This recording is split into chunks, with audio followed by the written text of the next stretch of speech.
Hello everyone and welcome back to the channel.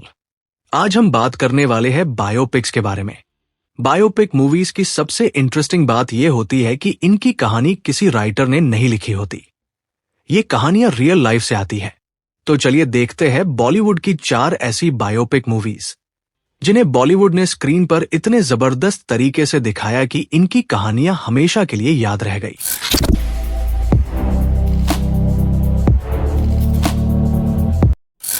Number 4, पान सिंह तोमर। 2012 में release हुई पान सिंह तोमर की स्टोरी एक ऐसे इंसान के असली जिंदगी पर आधारित है जो इंडियन आर्मी में था। एक नेशनल लेवल एथलीट था और स्टीपल चेज में इंडिया को रिप्रेजेंट कर चुका था।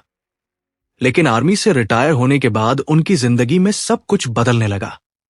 उनके गांव में जमीन को लेकर उनके परिवार का कुछ लोगों से विवाद चल रहा था। पान सिंह ने अपनी तरफ से इस प्रॉब्लम को सॉल्व करने की कोशिश की, लेकिन उन्हें बार बार वही प्रॉब्लम्स फेस करनी पड़ी और धीरे धीरे ये सिचुएशन इतनी खराब हो गई कि जिस इंसान ने कभी इंडिया को स्पोर्ट्स में रिप्रेजेंट किया था वही बाद में चंबल का बागी बन गया। मूवी की सबसे अच्छी बात यह है कि ये पान सिंह को सिर्फ एक डाकू के रूप में नहीं दिखाती। ये पूरी जर्नी दिखाती है कि एक एथलीट और सोल्जर आखिर किस तरह उस पॉइंट तक पहुंच गया। और इरफान खान ने पान सिंह का रोल इतने नेचुरल तरीके से प्ले किया है कि कैरेक्टर और रियल पर्सन के बीच डिफरेंस करना मुश्किल हो जाता है। आर्मी का नंबर वाली बंदूक कहां से आई? नंबर का क्या है सूबेदार साहब, सामान का हिसाब रखना पड़ता है इसलिए। Number 3, MS Dhoni the untold story. 2016 में रिलीज हुई MS Dhoni the untold story Indian cricket team के कैप्टन कूल महेंद्र सिंह धोनी की असली जिंदगी की कहानी है। आज महेंद्र सिंह धोनी को क्रिकेट के सबसे सक्सेसफुल कैप्टन्स में से एक माना जाता है, लेकिन उनकी जर्नी हमेशा इतनी इजी नहीं थी। मूवी हमें उनके रांची के दिनों से लेकर इंडियन क्रिकेट टीम तक का सफर दिखाती है। एक नॉर्मल मिडिल क्लास फैमिली का लड़का, रेलवे में जॉब, क्रिकेट को लेकर कंफ्यूजन, फेलियर्स, ये सारी चीजें मूवी बहुत ही अच्छे से दिखाती है। और जब आप उनकी जर्नी देखते हो तो एक चीज समझ आती है, टैलेंट जरूरी है, लेकिन उस टैलेंट पर भरोसा रखना उससे भी ज्यादा जरूरी है। MS धोनी के कैरेक्टर को लेट एक्टर सुशांत सिंह राजपूत ने बहुत ही शिद्दत से निभाया है। सर, हम सोच रहे थे कि हम कर क्या रहे। हम एक क्रिकेटर हैं लेकिन TC का काम कर रहे हैं खड़गपुर स्टेशन पे। ये बात नहीं है कि हमको ये काम छोटा लगता है सर, लेकिन हमको ये समझ में नहीं आ रहा कि हम यहाँ से आगे कैसे खेलेंगे। रोज हमारी लाइफ में क्या चल रहा है सर, हम ही जानते हैं। नंबर 2, भाग मिल्खा भाग। 2013 में रिलीज हुई भाग मिल्खा भाग इंडिया के लेजेंडरी एथलीट मिल्खा सिंह की रियल लाइफ स्टोरी पर बेस्ड बायोपिक है। मूवी की कहानी उनके बचपन से शुरू होती है, जहां पार्टीशन के दौरान वो अपने परिवार को खो देते हैं। इसके बाद उनकी लाइफ काफी मुश्किल हो जाती है, लेकिन बाद में वो इंडियन आर्मी ज्वाइन करते हैं। आर्मी में ही उनका रनिंग टैलेंट नोटिस होता है और यही से शुरू होती है उनकी एथलीट बनने की जर्नी।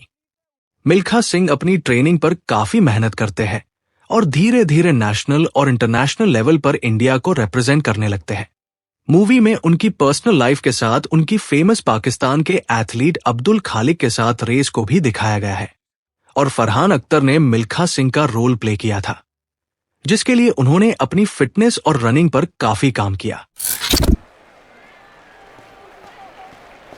मिल्खा सिंह, ये आपकी जिंदगी की आखिरी रेस साबित हो सकती है। दौड़ूंगा भी वैसे ही।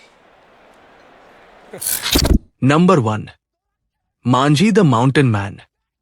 2015 में रिलीज हुई Manjhi the mountain man Bihar के दशरथ मांझी के रियल लाइफ स्टोरी पर बेस्ड बायोपिक है। दशरथ मांझी बिहार के गहलौर गांव में रहते थे, जहां उनका गांव एक बड़े पहाड़ की वजह से आसपास के इलाकों से काफी दूर था।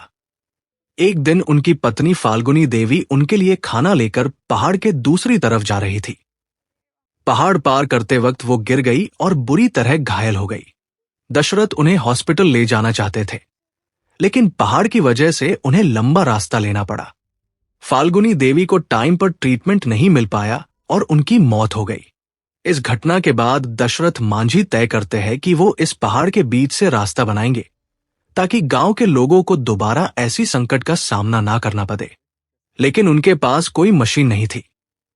सिर्फ हथौड़ा और छेनी लेकर वो अकेले पहाड़ को काटना शुरू कर देते हैं। दिन, महीने और साल बीत जाते हैं, लेकिन मांझी अपना काम नहीं रोकते। लगभग 22 साल तक वो पहाड़ को काटते रहे और आखिरकार एक रास्ता बना दिया। नवाजुद्दीन सिद्दीकी ने दशरथ मांझी का रोल प्ले किया है और उनकी परफॉर्मेंस मूवी को और रियलिस्टिक बना देती है।